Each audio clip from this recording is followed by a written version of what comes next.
anak-anak, Assalamualaikum warahmatullahi wabarakatuh. Selamat pagi semuanya. Apa kabarnya hari ini?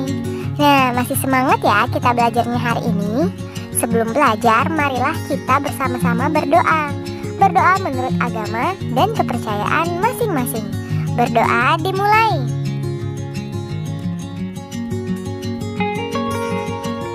Berdoa selesai. Hari ini kita akan belajar materi kelas 3 tema 8 subtema 3 pembelajaran 2 mengenai aku suka berpetualang. Ayo kita belajar bersama. Nah, sebelum masuk pembelajaran, aku mau kasih tahu nih kalau masker KF94 dari Madam J itu lagi diskon hingga 80%. Jadi harganya itu mulai dari 5.000 itu hanya Rp1.000 per piece-nya. Dan banyak juga pilihan warnanya. Ayo buruan beli sebelum kehabisan. Jangan lupa klik link Shopee pada deskripsi box di bawah ini. Lalu gabung di Shopee Affiliate Team aku. Belanja sebanyak-banyaknya ya di Shopee. Terima kasih, selamat berbelanja.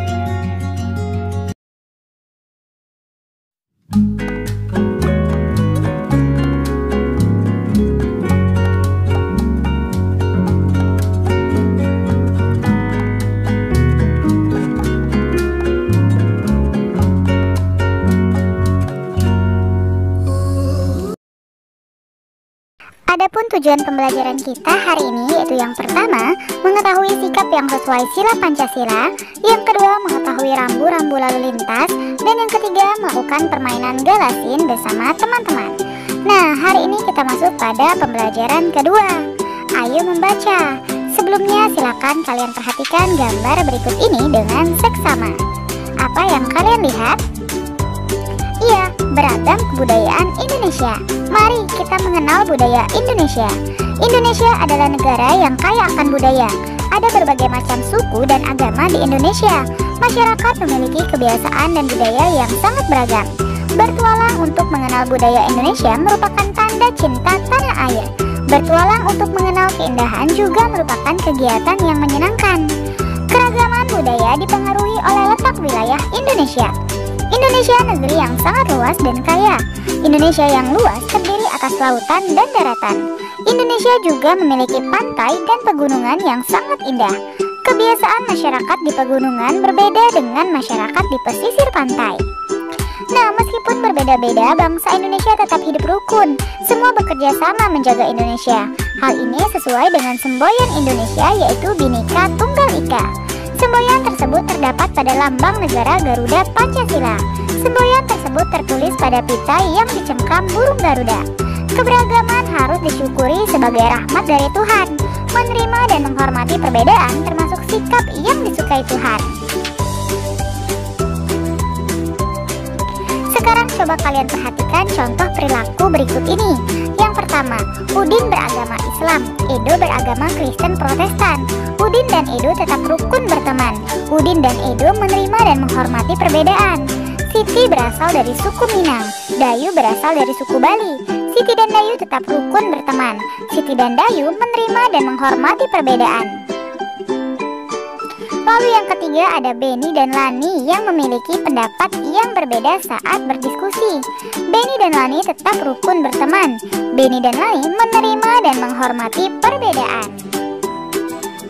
Nah, sikap Udin dan kawan-kawan sesuai dengan semboyan negara Indonesia. Semboyan negara Indonesia adalah Bhinneka Tunggal Ika.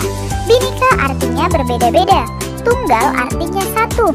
Ika artinya juga. Bhinneka Tunggal Ika berarti meskipun berbeda-beda tetapi satu juga.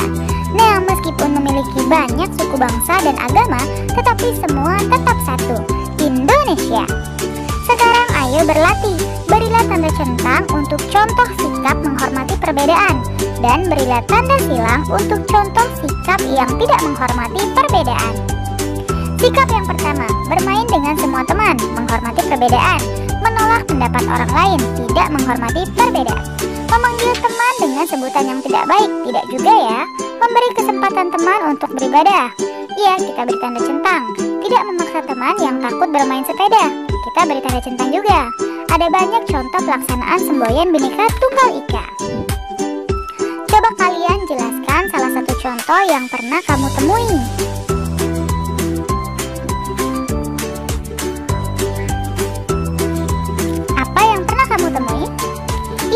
misalnya membiarkan teman beribadah sesuai dengan agamanya masing-masing. Ayah dan ibu Siti berasal dari Sumatera Barat. Kampung halaman orang tua Siti berada di daerah pegunungan yang asri. Udara pegunungan sangat sejuk dan pemandangannya indah. Ada sungai, sawah, dan air terjun. Jalan di pegunungan berkelok-kelok dan menanjak. Pengemudi harus berhati-hati saat melintasi jalan di pegunungan, apalagi saat hujan turun. Jalannya menjadi lebih licin. Rambu lalu lintas dipasang untuk menjaga keamanan pengendara. Perhatikan rambu-rambu lalu lintas berikut ini. Rambu tersebut dapat ditemukan di jalanan berkelok-kelok. Rambu tersebut juga dapat ditemukan di daerah pegunungan.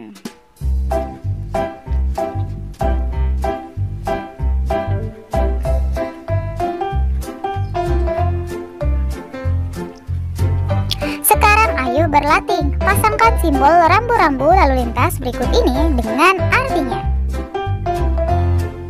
Nah, untuk gambar yang pertama itu artinya daerah longsor. Gambar yang kedua itu dilarang parkir. Gambar yang ketiga itu jalan licin. Gambar yang keempat itu dilarang berhenti. Dan gambar yang kelima itu artinya jalan berkelok-kelok. Menurut kalian mengapa harus dipasang rambu jalan berkelok? Agar pengemudi berhati-hati dan untuk menghindari kecelakaan. Nah, Indonesia memiliki berbagai macam jenis permainan tradisional. Keanekaragaman permainan tradisional menambah kekayaan Indonesia. Salah satu permainan tradisional di Indonesia adalah galasin. Permainan ini banyak dimainkan di berbagai daerah. Setiap daerah memiliki nama yang berbeda untuk permainan galasin. Ada yang menyebut galasin, ada pula yang menyebut gobak sodor dan gobak. Seperti ini. Nah, sekarang ayo mencoba.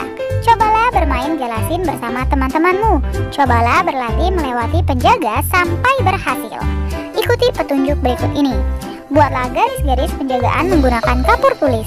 Garis membentuk lapangan segi 4. Lapangan tersebut dibagi menjadi 6 bagian. Kemudian buatlah garis di tengah lapangan. Garis ini sebagai tempat atau jalan kapten atau sodor.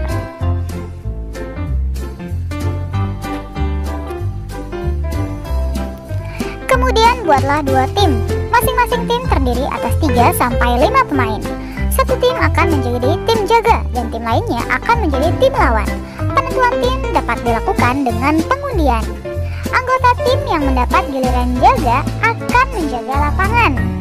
Tempat yang dijaga adalah garis horizontal. Kapten tim akan menjaga garis batas vertikal. Penjaga garis horizontal berusaha untuk menghalangi lawan.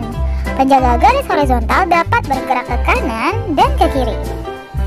Tugas penjaga garis vertikal bertugas menjaga keseluruhan garis batas vertikal. Garis vertikal merupakan garis yang terletak di tengah lapangan. Penjaga garis vertikal bergerak dari depan ke belakang atau sebaliknya. Nah, tim pemain harus berusaha melewati seluruh garis batas horizontal. Dari batas horizontal paling depan hingga baris paling belakang. Mereka juga harus kembali ke tempat semula. Mereka harus dapat melewati penjaga tanpa tersentuh.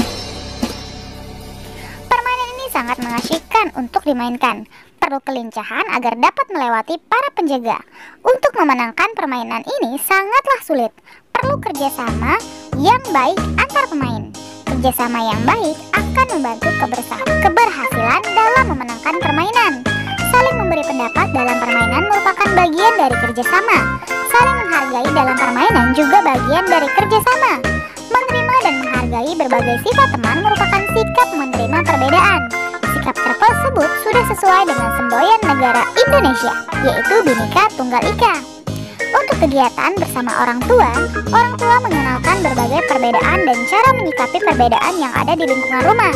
Selamat belajar ya anak-anak, tetap semangat dan selalu jaga kesehatan. Dadah! Terima kasih, kalian sudah dapat menyelesaikan materi hari ini dengan baik. Kamu memang anak pintar. Ayah bunda, terima kasih ya sudah mendampingi Ananda hari ini. Semoga Ananda memahami materi pembelajaran hari ini dengan baik. Jangan lupa untuk membereskan perlengkapan belajar dan berterima kasih kepada orang tua, serta berdoa setelah belajar. Terima kasih, sampai bertemu di materi selanjutnya. Dadah, wassalamualaikum warahmatullahi wabarakatuh.